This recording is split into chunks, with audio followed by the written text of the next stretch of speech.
Bonjour. Alors, en quoi consiste le métier d'ostréiculteur? Ostréiculteur, le mot ostréiculteur, ostrea du latin huître et culture, culture de l'huître tout simplement. Nous cultivons les huîtres.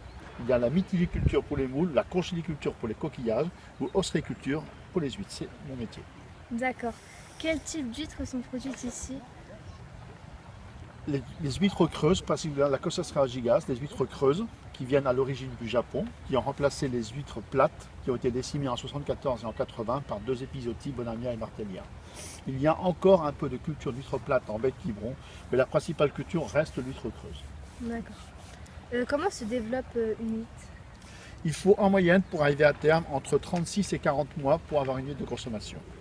Moi, pour ma part, je vais chercher mon essaim à Fouras, en Charente-Maritime, qui est la nurserie, la maternité pour les huîtres. C'est Poitou-Charentes, Charente-Maritime ou Bassin d'Arcachon pour la Charente, pour la Gironde, excuse-moi. On ne capte pas d'huîtres en baie de Quiberon, il manque 2 degrés dans l'eau. L'eau est trop fraîche, donc les larves d'huîtres qui sont émises par l'huître en mer sont décimées. Quels sont les dispositifs mis en place pour la propreté et la qualité de l'eau? Donc depuis quelques mois, nous avons donc eu l'assainissement collectif qui a été mis en place, qu'on leur demandait depuis 35 ou 40 ans.